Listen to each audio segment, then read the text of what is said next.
میں نے کہا بابا جی مقدر ہی خراب ہے، جو کام کرتا ہوں الٹا، جو کام کرتا ہوں الٹا، میرے تو سارے کام ہی الٹے پڑتے ہیں۔ بابا جی نے پوچھا پتر تیرے دفتر میں مہر ہے؟ میں نے کہا جی ہے۔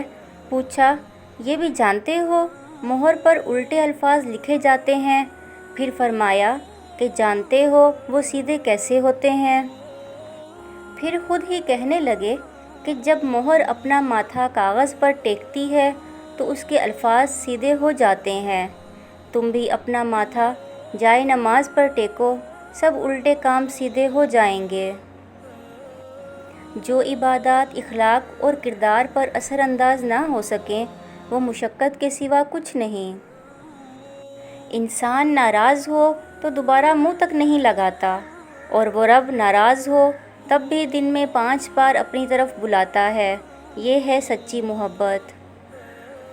عبادتیں تسبیح سے مشروط نہیں، نیتوں کی پابندی ہوتی ہیں۔ نیتوں میں کھوٹ ہو تو برسوں کی ریاضت بیکار جاتی ہے۔ تہجد میں مانگی گئی دعا ایسا تیر ہے جس کا نشانہ کبھی خطا نہیں ہوتا۔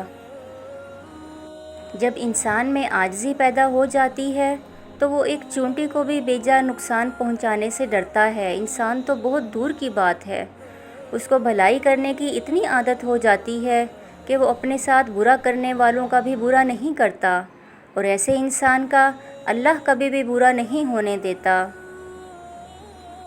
رات کے آخری پہر میں اٹھ کر رب کو راضی کرنا عشق ہے۔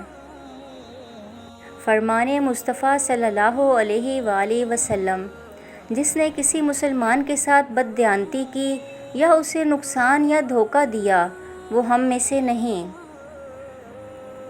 جیسے توبہ قبول ہو جائے تو یاد گناہ بھی ختم ہو جاتی ہے، بالکل ویسے ہی جب اللہ کو تمہارا صبر کرنا پسند آ جاتا ہے تو وہ ہر اس یاد کو تمہارے دل سے نکال دیتا ہے جو تمہیں بے چین رکھتی ہے۔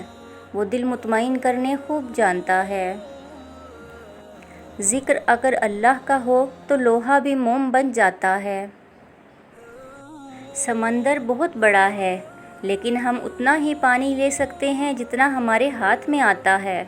اسی طرح اللہ کی رحمتیں بہت لامحدود ہیں لیکن ہم اتنا ہی پا سکتے ہیں جتنا ہمارا ایمان ہوتا ہے۔ کہیں نہ کہیں ہماری بے سکونی میں شامل وہ حرام کام ہوتے ہیں جو ہم بنا سوچے سمجھے یہ کہہ کر کرتے ہیں کہ سب کرتے ہیں کچھ نہیں ہوتا۔ اللہ تو ہمیں سب کچھ آسانی سے دے سکتا ہے، پھر وہ توڑتا کیوں ہے ہمیں؟ کیونکہ ہم جب تک ٹوٹتے نہیں ہیں تب تک اللہ سے جڑتے نہیں ہیں۔ سب سے جلدی راضی ہونے والی ذات اللہ کی ہے۔ ہماری ندامت کا ایک آنسو اسے ہمارا بہت قریبی دوست بنا دیتا ہے، اور جس کا سب سے قریبی دوست اللہ ہو تو اس کا کوئی بھی کام کیسے رک سکتا ہے؟ اللہ کی نافرمانی سے انسان پریشان ہی رہتا ہے، چاہے بادشاہ ہی کیوں نہ ہو۔ زندگی کی حقیقت جو مل گیا وہ بہترین ہے، جو نہ مل سکا اس میں بہتری تھی۔ تم اس کا انتخاب نہیں کرتے بلکہ وہ خود تمہیں اپنی محبت کے لیے چنتا ہے۔ سورہ مریم ہمیں سکھاتی ہے کہ معجزے ہو سکتے ہیں، اللہ اپنے بندوں کو تنہا نہیں چھوڑتا، مشکلات کا حل اللہ ہی نکال سکتا ہے، بے شک سب اللہ کے حکم سے ہی ہے۔ کبھی کبھی دعا بہت جلدی قبول ہو جاتی ہے لیکن ہم شکر ادا کرنے کی بجائے یہ بول دیتے ہیں کاش کچھ اور مانگ لیا ہوتا۔ ہر حال میں اللہ کا شکر ادا کیا کرو، وہ برداشت سے زیادہ دکھ نہیں دیتا لیکن اوقات سے زیادہ سکھ ضرور دیتا ہے۔ دیر لگے گی مگر صحیح ہوگا، تمہیں جو چاہیے نا وہی ہوگا۔